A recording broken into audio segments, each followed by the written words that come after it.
आज हम स्टार्ट करने वाले हैं टाटा एल्क्सी के स्टॉक को डिस्कस करेंगे डिटेल में। तो इस वीडियो को आपको लास्ट तक जरूर देखना है, जिससे आप इसमें डिसाइड कर पाओ कि आपको इस स्टॉक में करना क्या है। ठीक है, तो पहले मैं इसका चार्ट देख लेता हूं। तो यहाँ पे आप क्लियरली देख रहे हो, देखो ऑल टाइम का अगर मैं लेके आ रहा हूं चार्ट इसका, तो इस पीरियड में इसने कुछ भी रिटर्न नहीं दिया था। 99 में ये स्टार्ट हुआ था, स्टॉक मार्केट में लिस्ट हुई थी, बट ये कंपनी 89 में स्टार्ट हो गई थी। ठीक है, अब यहां से लेके आप क्लियरली देख सकते हो ऑलमोस्ट यहां पे 14 ईयर्स तक उसने कुछ भी रिटर्न नहीं दिया था। उसके बाद इस कंपनी ने चलना स्टार्ट किया, फिर कंसोलिडेट फेज में आया, फिर थोड़ा ऊपर गया, फिर डाउन आया, और उसके बाद में जो मेजर इसने रिटर्न है वो यहां से देना स्टार्ट किया था। ऑलमोस्ट कितना परसेंटेज का रिटर्न दिया इसने? 1300%। कहां से ये दिया था? मई 20 से। और कौन से पीरियड तक दिया ये हो गया अगस्त 22। तो ऑलमोस्ट आप ये मान लो 2 ईयर्स से थे, मतलब 27 मंथ्स की बात है ना, इतने मंथ्स में। तो जब इतने कम टाइम पीरियड में इतना ज्यादा कोई स्टॉक रिटर्न देगा तो उसमें प्रॉफिट बुकिंग तो आना ही है और टाइम करेक्शन भी आएगा।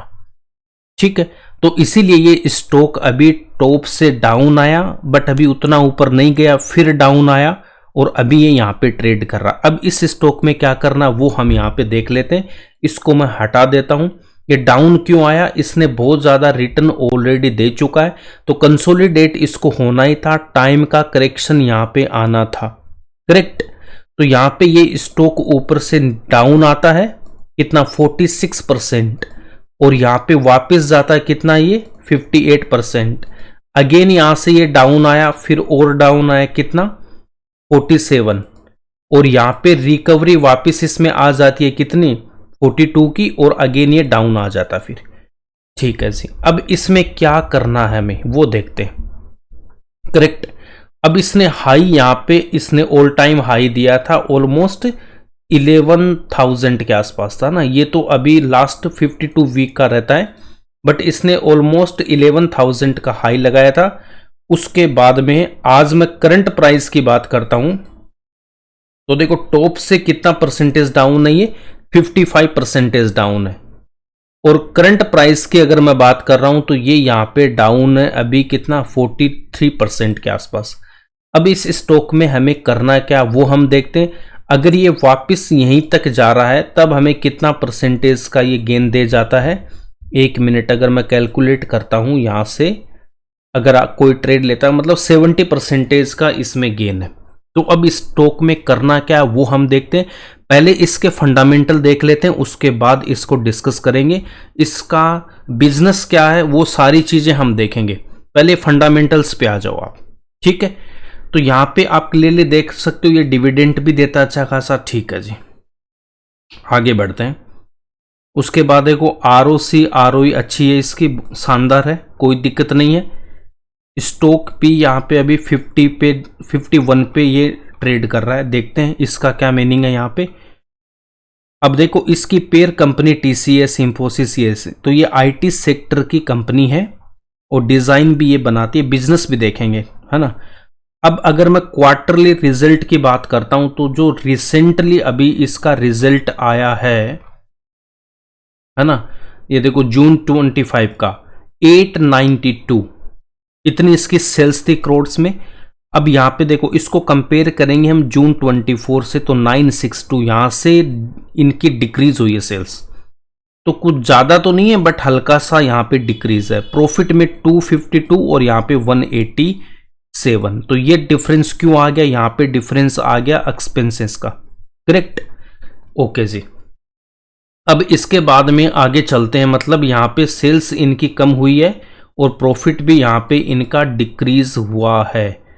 ओके जी, और आगे चलते हैं। ओवरऑल प्रॉफिट की बात करता हूं तो जून 24 में 184 था और यहां पे कितना? 144 था। टैक्स ऑलमोस्ट सेम दिया है, डिप्रिसिएशन भी ऑलरेडी सेम है, लगभग सेम मान सकते हैं, और इंटरेस्ट ये 5 पे दे रहे, मतलब डेट इनके पास ऑलमोस्ट डेट फ्री कंपनी है ये इसका प्लस पॉइंट है। और यहाँ पे अदर इनकम में इसने लगभग सेम है, तो ज़्यादा कुछ इसमें किया नहीं है, मतलब प्रॉफिट यहाँ पे कम है, सेल्स भी कम है, प्रॉफिट भी कम है। सेल्स का तो फर्क नहीं पड़ता है, बट इन सब में फर्क पड़ता है ना। ये कोई डिस्ट्रीब्यूटर टाइप के नहीं है, ये एफएमसीजी सेक्टर के नहीं कि हमने अपनी सेल्स को रोक के रखा है, नेक्स्ट क्वार्टर में कर लेंगे। यहाँ पे तो इनके पास डील होती है, तो यहाँ पे सेल्स कम होना इम्पेक्ट देता है। ये एफएमसीजी वाला नहीं है, मैंने बहुत सारी वीडियो डाल रखे, उनकी तरह यहाँ पे सेल्स नहीं होती है, यहाँ पे सेल्स कम है, तो इसका मतलब रिजल्ट इसका खराब है। कितना खराब है वो भी हम देख लेते हैं। आगे हम यहाँ से बढ़ रहे हैं, तो देखो 2014 से अगर मैं बात करता हूँ तो सेल्स अब तक इसकी कोई खास नहीं बढ़ी है। इधर देखो लास्ट 3 ईयर्स से कुछ ज़्यादा इंप्रूवमेंट नहीं हुआ है, करेक्ट।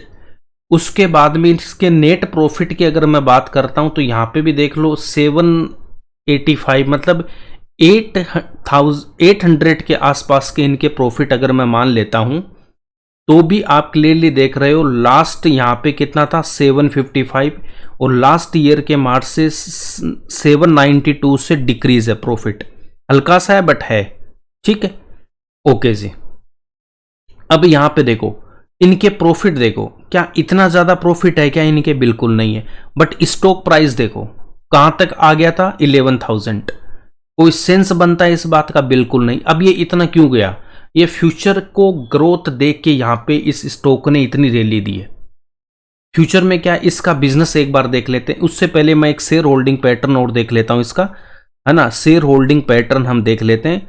देखो रिजर्व इनके पास अच्छा खासा डेट ना के बराबर है, ठीक है, तो ये ऑलमोस्ट डेट फ्री कंपनी है। उसके बाद देखो फिक्स्ड एसेट यहाँ पे इतने हैं 318, और यहाँ पे देखो CWIP में भी इनके पास ज़्यादा कुछ है नहीं। अगर एक्सपेंस भी कर रहे तो वो यहाँ पे दिखना चाहिए, बट ये एक्सपेंस भी नहीं कर रहे हैं फिर, ठीक है, ओके। तो इसका मतलब ये एक्सपेंस बिल्कुल नहीं करना चाहते इसके बाद में, तो ये भी एक यहाँ पे नेगेटिव पॉइंट बन जाता हमारे लिए। उसके बाद आगे अगर मैं चलता हूं नेक्स्ट शेयर होल्डिंग पैटर्न में देख सकता हूं प्रमोटर ऑलमोस्ट 44% है, FI है, DI है, और पब्लिक के पास है ऑलमोस्ट 35% का स्टेक, और इसमें कुछ नहीं है, ठीक है। तो पब्लिक के पास अच्छा खासा स्टेक है यहाँ पे। DIs ने हल्का सा स्टेक अपना इंक्रीज किया, बट FI ने यहाँ पे डिक्रीज किया है। प्रमोटर ने कोई चेंज नहीं किया लास्ट 3-4 क्वार्टर से, ठीक है, ओके। तो ऑलमोस्ट अगर मैं 35 यहाँ परसेंटेज निकाल देता हूं तो 65% शेयर होल्डिंग स्ट्रॉन्ग हैंड में, वो भी चलो ठीक ठाक हम मान लेते हैं ना, 60% ठीक है, ओके। तो शेयर होल्डिंग पैटर्न में उतनी दिक्कत नहीं है, ठीक है। अब दिक्कत कहां पे आती है वो हम देखते हैं। इसके बाद में हम चलते हैं इसके बिजनेस पे, आ जाओ आप। बिजनेस मॉडल इसका एक बार देख लेते हैं कि ये कंपनी करती क्या। टाटा ग्रुप की कंपनी है, ये IT services and product engineering में है ना। यहाँ पे अबाउट में आप देखोगे ना स्क्रीनर में जाके, तो आपको इसमें दिख जाएगा कि ये कंपनी करती क्या है। Automotive, media, communications, health care, इन सब सेक्टर में ये कंपनी काम करती है। तो ऑटोमोटिव में क्या क्या इनका यूज होता है वो देख लेते हैं। ऑटोमोटिव, पहले इसकी एक बार वेबसाइट पे आ जाओ। तो ऑटोमोटिव में क्या करती है, ये डिजाइन आपको दिखाई दे रही है यहाँ पे गाड़ी के ना, तो इनकी जो डिजाइन होती है वो ये लोग बनाते हैं। सॉफ्टवेयर, हार्डवेयर, सारी चीजें यही देखते हैं, डिजाइन कैसी होनी चाहिए और दिखने में लुक कैसा होगा, और अंदर जो सॉफ्टवेयर है वो किस टाइप के होने चाहिए। और गाड़ी में एक ADS करके होता है, एडवांस ड्राइवर असिस्टेंट सिस्टम, वो भी ये लोग बनाते हैं, उस पर भी काम करते हैं। EV सेक्टर में भी है ये, तो फ्यूचर EV का है तो उस सेक्टर में भी है। उसके बाद में ऑटोमेटिव सॉफ्टवेयर डेवलपमेंट में भी है, तो ये ऑटोमोबाइल से रिलेटेड है। फिर मीडिया एंड एंटरटेनमेंट की अगर मैं बात करता हूं तो उसमें ये क्या करती है, OTT प्लेटफॉर्म, ठीक है। OTT प्लेटफॉर्म जानते हो, जहां पे वेब सीरीज, मूवीज रिलीज होती है, उसका जो ये देखती है पूरा। उसके बाद broadcasting technology, smart TV, interference, इन सब में है। देन उसके बाद में ये क्या करती है, मेडिकल एंड हेल्थ के डिवाइसेस भी ये बनाती है, ठीक है। यहां पे देखो ये ना, ये जो आपका इन सब की डिजाइन, तो 5G फिक्स, इन सब में भी इनके इंटीग्रेशन वगैरह इन सब में इनका यूज होता है। कि कैसे डिज़ाइन और इसके अंदर जो सॉफ्टवेयर यूज़ होते हैं वो सब यहाँ पे करते हैं। हेल्थ केयर ये सब एआई के साथ ये बनाते हैं, स्पोर्ट्स में भी अब आगे, तो इनकी डिज़ाइन कैसे होने चाहिए और अंदर इनके जो सॉफ्टवेयर लगते हैं वो ये सारे डिज़ाइन करते हैं। अब देखो हेल्थ केयर में क्या यूज़ है इसका, जो देखो मेडिकल डिवाइसेस जो भी होती है ना, मेडिकल में जितनी भी डिवाइसेस है उनका बॉडी बनाना और अंदर जो सॉफ्टवेयर है उन सब में ये काम करता अपना। ठीक है जी। उसके बाद में इसकी वेबसाइट पे अगर आप और देखते हो ना तो एआई से भी ये एआई के साथ भी अपना इनका काम कर रहे हैं। ठीक है। उसके बाद में यूआई यूएक्स ये उसमें काम करते हैं, user interference and user experience. ठीक है।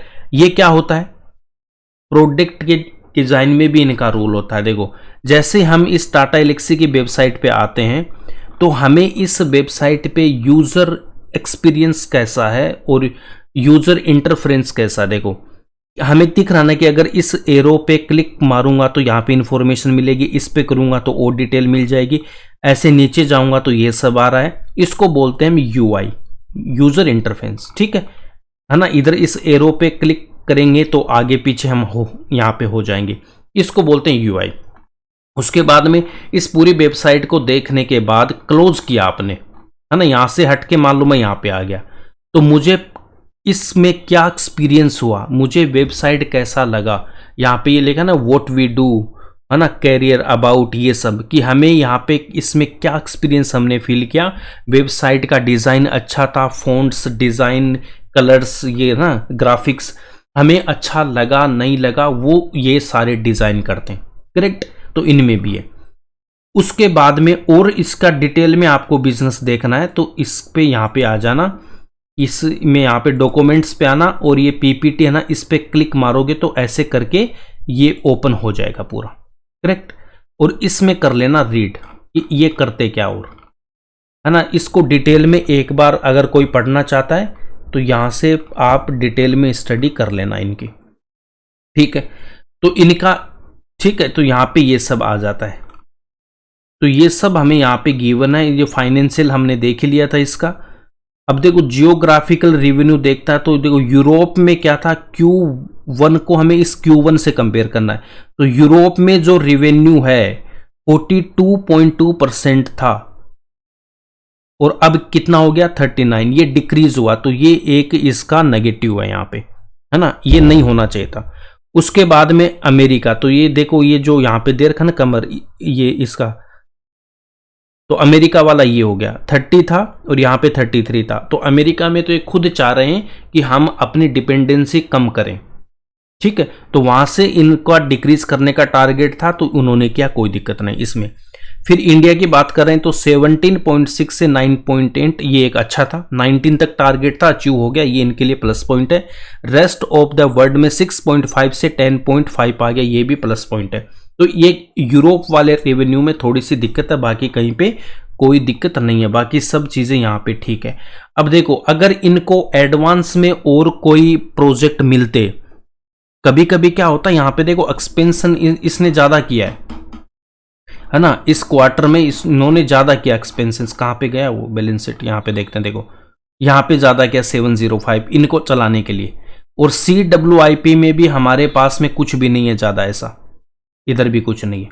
और इन्होंने क्या किया है, इंप्लॉइज को देख रहे हो यहाँ पे 13,152 थे और अभी करंट में कितना रह गया 12,127, मतलब 1,000 इंप्लॉइज यहां से डिक्रीज हो गए लास्ट ईयर के कंपैरिजन में।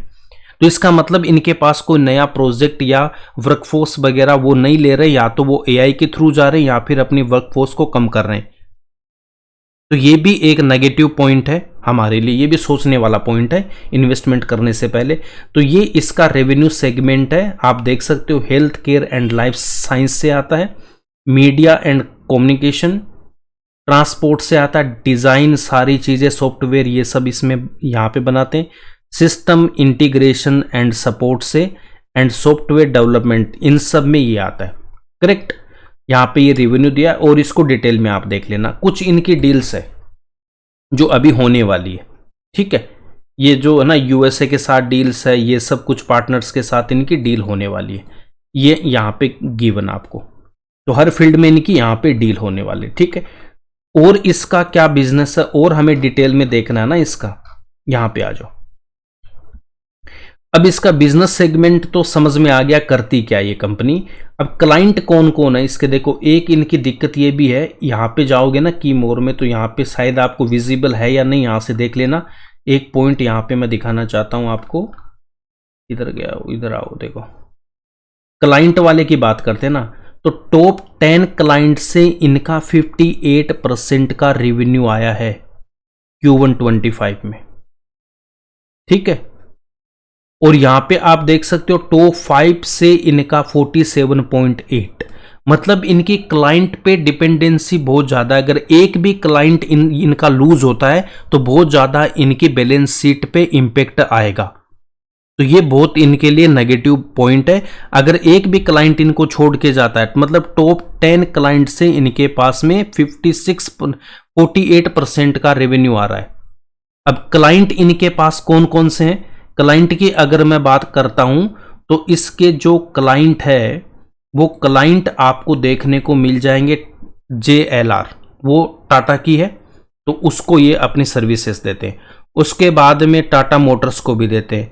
फिर ये कॉमकास्ट ये आता है, ठीक है, जो टीवी में आप है ना इसका जाके देख लेना, समझ में आ जाएगा। एक डिवाइस होती है, उसके अंदर हम अपने फ़ोन या टीवी में कनेक्ट करके म्यूजिक वगैरह जो भी सुनना चाहते हैं या देखना चाहते हैं कर सकते हैं। फिर वोडाफोन इनकी सर्विस लेता है, बॉस लेता है जो एक ऑटोमोबाइल की कंपनी है, फिलिप्स इनका क्लाइंट, इंफोसिस है, डिज्नी हॉटस्टार ये इनका क्लाइंट है, रिलायंस जियो भी क्लाइंट है, ठीक है। तो क्लाइंट इनके ये स्ट्रॉन्ग है, बट अगर एक भी लूज होता है तो बहुत ज्यादा इंपैक्ट इनके पास आ जाता है। ओके, अब इसकी खासियत क्या है, टाटा एलेक्सी के अगर मैं पॉजिटिव पॉइंट की बात करता हूं तो डिजाइन एंड टेक्नोलॉजी का ये एक बेहतरीन कॉम्बिनेशन है। डिजाइन भी करती है और ये टेक्नोलॉजी भी है इसके पास। ऑटोमोटिव एंड ईवी सेक्टर का फ्यूचर बहुत अच्छा है, तो उसमें ये ऑलरेडी है, ईवी में भी है और ऑटोमोटिव में भी है। स्ट्रॉन्ग टाटा की ब्रांडिंग है, ठीक है, वो तो है ही, उसको छोड़ सकते हैं। डेट फ्री कंपनी है, इनोवेशन पे इनका ज्यादा फोकस है, और इंटरनेशनल क्लाइंट ये इंक्रीज कर रहे हैं। यूरोप में थोड़ा सा डिक्रीज हुआ, बाकी सब यहां पे कर रहे हैं, करेक्ट। तो ये इसके क्लाइंट्स थे, और ये यहां पे आपको समझ में आ गया होगा क्या करता है ये कंपनी, ठीक है। अब इसके बाद में इस कंपनी में अगर हम बात करते हैं, AI हेल्थ केयर सॉल्यूशन भी देती है ना, AI बेस्ड हेल्थ केयर में तो AI हेल्थ केयर सॉल्यूशन देती है।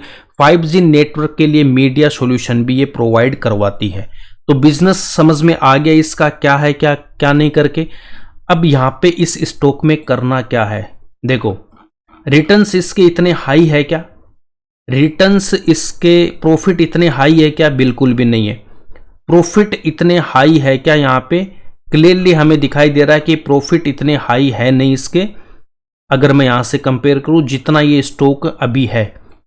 उसके बाद इस स्टॉक की अगर हम बात करते हैं, और इसमें क्या देखना, पी अगर जनरली नहीं देखते हैं, बट यहाँ पे देखो 50 का पी इस स्टॉक के लिए अभी ठीक नहीं है। क्यों नहीं है, आप यहाँ पे आके देख, तो पी रेशियो की अगर मैं बात करता हूं तो अगर देखो लास्ट 3 ईयर्स की बात करता हूं तो इसका मीडियन आ जाता है 58.3, उससे तो नीचे, ठीक है। बट लास्ट 3 ईयर्स में इसने रिटर्न भी बहुत ज्यादा दिया। 5 ईयर में कितना, 59 है। 10 ईयर्स की बात करता हूं तो 41.2 है ना। ये रिटर्न इतना दिया था ना यहाँ पे, इसकी वजह से ये पी हाई हो गया था। मैक्सिमम अगर इसकी पी करते हैं तो 23 है, तो 23 आना तो ठीक नहीं है, ये तो इसका पी ठीक नहीं है अभी। अगर मैं 41 भी पी देखता हूं, अभी ये 50 के आसपास घूम रहा है ना, 51.2, तो 41 अगर इसका पी आता है, ठीक है, तो आप इसमें देख सकते हो। बट अभी ये स्टॉक बहुत ज्यादा, मतलब फ्यूचर तो है, लॉन्ग टर्म के हिसाब से स्टॉक में रैली आएगी, कोई दिक्कत नहीं है। बट अभी करंट प्राइस के हिसाब से, मेरे हिसाब से इसमें एंट्री लेना ठीक नहीं है ना। तो मेरा ये इसमें व्यू है कि अभी अगर आप एंट्री ले रहे हो इस स्टॉक में, तो हो सकता है मे बी और डिक्रीज यहां से टूट के और भी नीचे जा सकता है। ये स्टॉक यहां से टूट के और भी नीचे जा सकता है। क्यों जाएगा ये स्टॉक और नीचे, इसकी बैलेंस शीट हमें बोल रहे, रेवेन्यू कम हो रहा है, क्लाइंट इनके बहुत ज्यादा कम है, डिपेंडेंसी बहुत है क्लाइंट पे। फ्यूचर अच्छा है, टेक्नोलॉजी इनकी ऐसी है कि एनी टाइम इनको अपडेटेड रहना पड़ेगा। तो अगर टाटा एल्क्सी की बात कर रहे हो, इतना महंगा अगर आप स्टॉक ले रहे हो, इससे अच्छा हमें क्या करना, ट्रेड करना ना। तो अभी मैंने इससे अच्छे स्टॉक बढ़ाए। अगर आपको टाटा ग्रुप की चाहिए तो टीसीएस के पास आ जाओ आप। तो टीसीएस पे मैंने अभी स्टॉक इसका किया था हमने डिस्कस, और उससे भी नीचे ट्रेड कर रहा है ये। अगर करंट प्राइस पे आप पोजीशन बनाओगे तो ऑलमोस्ट आपको रिटर्न कितना मिलेगा यहाँ पे, 38% का। बहुत सही है। टीसीएस में आ जाओ, यहाँ पे कितना, ओनली 3200 के आसपास है इसका प्राइस अभी, उससे तो बहुत ज्यादा नीचे। करेक्ट। अगर इससे आपको और अच्छा चाहिए कंपनी, तो मैंने इंडिको पेंट आपको दिखाया था, है ना। इंडिको पेंट भी हमने डिस्कस किया था, इंडिको पेंट्स, इसमें देख लो। इंडिको पेंट्स भी आपके पास में यहां पे था स्टॉक ये। करेक्ट। तो इंडिको पेंट भी यहां पे आ गया है, तो ये भी रिकवर हो रहा है, इसमें भी अच्छा खासा रिटर्न हमें मिलने वाला है। ठीक है। और उसके बाद में आपको मैंने और बताया था, इंडिको पेंट हो गया, फिर एशियन पेंट देख लो आप। तो ये सब अच्छी कंपनियां और भी नीचे हैं, तो इनमें अपनी पोजीशन बना सकते हो। ये मेरा व्यू है, इनके वीडियो आप जाके एक बार देख लेना। ठीक है। तो एशियन पेंट भी हमारे पास में है, देखो यहाँ पे हमने वीडियो बनाया था, वहां से ऊपर भी गया था, है ना। तो इसको जाना ही है ऊपर। तो आप उतने महंगे स्टॉक में जाने का कोई मतलब नहीं है अभी टाटा एल्क्सी में। मेरा तो ये व्यू है, बाकी आपको बाई शेयर रिकमेंडेशन मेरा बिल्कुल भी नहीं है। अगर आपकी पोजीशन है तो यहाँ से आप एग्जिट लेके इन स्टॉक्स में, या फिर और भी मैंने बहुत सारे स्टॉक्स बना रखे हैं, प्लेलिस्ट में आप जाके देख लेना। हर रेंज में आपको अच्छे स्टॉक मिल जाएंगे। ठीक है। तो इस पे मेरी तरफ से तो ना है, बट मेरा कोई रिकमेंडेशन नहीं है, एक एजुकेशनल वीडियो है। मेरे को जैसा दिख रहा है फ्यूचर अच्छा है, यस, कोई दिक्कत नहीं है। ईवी की डिमांड होने वाली है, ओटीटी प्लेटफॉर्म, इन सब की डिजाइन, टेक्नोलॉजी, ये सब होगा। बट अभी इनके जो बैलेंस शीट है वो हमें इतनी इस प्राइस को डिफाइंड नहीं कर रही है। वो कल को इनके और ज्यादा डील अच्छी होती है, रेवेन्यू अच्छा होता है, प्रॉफिट शानदार आते हैं, तो हो सकता है कि ये जस्टिफाई हो। बट इस करंट प्राइस पे, करंट बैलेंस शीट को देखते हुए, इससे अच्छे जब और स्टॉक मेरे पास पड़े मार्केट में तो मैं उनको लूंगा ना। कमी थोड़ी है स्टॉक की भाई, इतने रिस्की स्टॉक में हमें क्यों जाना फिर, है ना। लॉन्ग टर्म कुछ नहीं होता यहाँ पे। लॉन्ग टर्म आपको इतना बैठ पाता है क्या? लॉन्ग टर्म ये नहीं होता ना। अब किसको पता इतनी रैली आ गई, अगर नहीं आती तो क्या होता। तो ऐसे कुछ भी नहीं होता। ऐसे स्टॉक में हमें लॉन्ग टर्म नहीं करना होता है, हमें एक अपना टारगेट पहले से फिक्स रखना होता है कि इस प्राइस पे मेरे को वापस एग्जिट लेना है। स्मार्ट तरीके से हमें पैसे इन्वेस्टमेंट अपने करने हैं। ये मेरा डिटेल था, बट फिर भी आपको इसमें ट्रेड लेना है या नहीं लेना, ये खुद का डिसीजन होगा। कहाँ से इन्फॉर्मेशन लेनी है वो मैंने आपको बता दी पूरी डिटेल में। और इन्फॉर्मेशन चाहिए तो गूगल पे भी सर्च करके इस कंपनी की और डिटेल ले सकते हो आप। ठीक है। तो ये डिटेल वीडियो था। आई होप आपको अच्छा लगा तो लाइक करना, और इस चैनल पे नए हो तो सब्सक्राइब जरूर करना। ठीक है। और अपने दोस्तों के साथ भी इसको शेयर करना है। ये था इसका डिटेल वीडियो। मिलते हैं नए वीडियो में एक नए स्टॉक के साथ। तब तक के लिए जय Hind. Thanks for watching this video.